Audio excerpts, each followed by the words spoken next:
Coming up, Oklahoma is the most improved team in college football.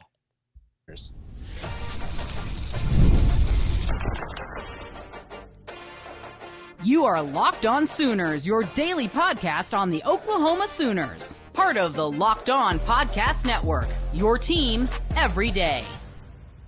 Once again, thanks for making Locked On Sooners your first listen every single day. Shout out to all the everydayers out there. Tune in and subscribe to the show wherever you get your podcasts. We're part of the Locked On Podcast Network, your team every day. Jay, the Oklahoma Sooners were considered the most improved team in college football by Paul Meyerberg of USA Today Sports, highlighting the improved offense, but also talking a lot about that defense. Of course, the defense is the focal point of this team, and everybody's got something to say about how awesome our defense is, and I agree. This defense is fantastic. John, during the press conference yesterday, or was it Tuesday, that Brent Venables had, they were passing around game notes, and I remember sending you a picture of the defensive rankings for Oklahoma that was passed around, and this is what we got out of here. Oklahoma in sacks per game, which is averaging 4 sacks per game now, after that fantastic performance against Auburn. It's number 1 in the college football, as well as number 1 in the SEC. Third down conversion percentage, number 1 in college football, number 1 in the SEC. Opposing punts per game, we're forcing teams to punt at least 8 times per game on average. First in the NCAA, first in the SEC. Plays of 10 yards, more than 10 yards, only 25 this season, which is first in the NCAA and first in the SEC. Again, the numbers. That surprises me. That's awesome. Hey, look, we gave up some plays against Auburn, but overall, we're not really giving them up. I think sometimes we pick and choose the positions where we're going to allow it. But, yeah, we've done a really good job of this defense has been fantastic. And, of course, the offense has improved. It's been okay. The offense has been about middle of the road in the country, more so because we just haven't really been doing a lot. And I say that because the thing I feel about this offense and the way that it's going is you can tell that one guy knows the entire playbook while everybody else is figuring it out. So it's still, you can still see some of the learning stuff. You can see some of the mistiming on some things, but for the most part, Mateer is still managing the offense in the way that you want it to be managed. He's managing it as if he understands what to do, and he's putting his teammates in positions to be successful. We just got to get the run game going. Get the run game going. I think this offense explodes, and I do think that we get right here against Kent State. Yeah, I mean, John Mateer's improvisational ability has been big. Being able to tuck and run when you need a big run or just to get a first down. His ability to run quarterback power was huge against Michigan. It didn't show up as much against Auburn, but when you needed the touchdown to go win the game, he got you the touchdown to go win the game. So, it hasn't been great, but it's been good enough. And that's the thing we keep coming back to is with the defense that you've got, all your offense has to do is get you to 20 to 30 points a game. And you're going to win a lot of those games because your defense isn't going to give up 30 points. I don't think at all this year. I mean, that might be a bold prediction, but this does not look like a schedule or you have a defense that's good enough to hold teams under 30. And if that happens, you're going to win a lot of these games.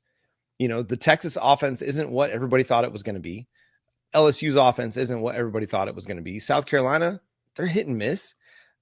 Tennessee might be maybe your biggest threat, but Joey Aguilar came back down to earth against Mississippi State. So I'm not necessarily sold on the offenses on the rest of the schedule. That doesn't mean that Oklahoma is going to win every game because they're going up against some really good defenses as well. But your defense has been so good that your offense just kind of has to take care of the football, which they really haven't been doing a good job of, but also making plays in crunch time. And they've been great in the fourth quarter, whether it was against Michigan or against Auburn. They were great in crunch time. Michigan, it was the 8.5-minute drive to just absolutely sap the clock and not give Bryce Underwood any time to try and mount a comeback from 11 points down.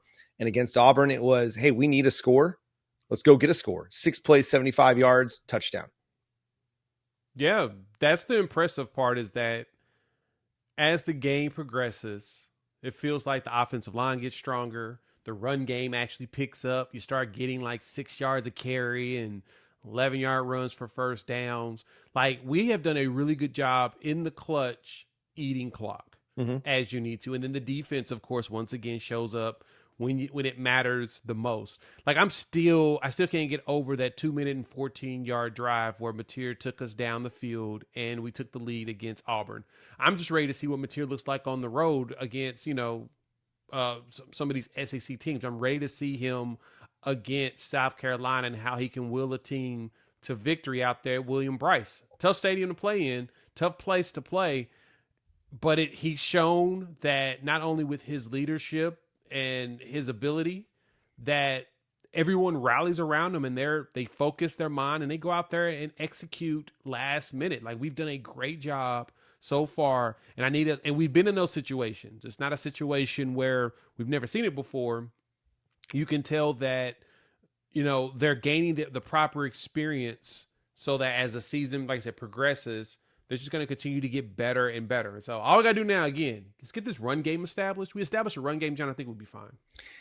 That would really make the difference because you don't have a whole lot of balance right now. And if you can go and have a really strong performance against Kent State, maybe that gives you enough confidence going into the Texas game because you're going to have to run it at least reasonably well. You don't have to run it for 7 yards a carry against Texas. I mean, that'd be great if you did, but if you can run for 3.5, 4 yards per carry against Texas, that's improved from what you did against Auburn, what you did against Michigan. So I think that would help set things up a little bit better just to be able to find some dirty yards and a few chunk runs here and there. But again, I keep coming back to the defense. Auburn got the ball back with 440 or 454 left to go in that game after Oklahoma scored a touchdown. And it wasn't like Auburn wasn't able to move the ball on Oklahoma during the game. They did find some plays, but once Oklahoma got a lead and it was, hey, we got to throw the ball now to win the game, they couldn't. Auburn got a 3-yard run, 3-yard 9-yard pass, first down. And then there was a 0-yard run for a gain, no gain, 10-yard penalty, 5-yard penalty. Again, this was holding and then a false start because the crowd was crazy. And then a run for no yards, a sack, and then a sack to end the game. Like that was the defensive drive that Oklahoma gave you after you got the lead. That's what I'm talking about. Oklahoma defenses of the past, they give up a scoring drive. Oh yeah. I have faith in this defense to shut it down when it's time to shut it down. And that's super exciting. One thing that might be shut down, I hope it's completely shut down. Oklahoma lands a wide receiver commitment in the 2026 recruiting class. Let's discuss coming up next here on Locked On Sooners.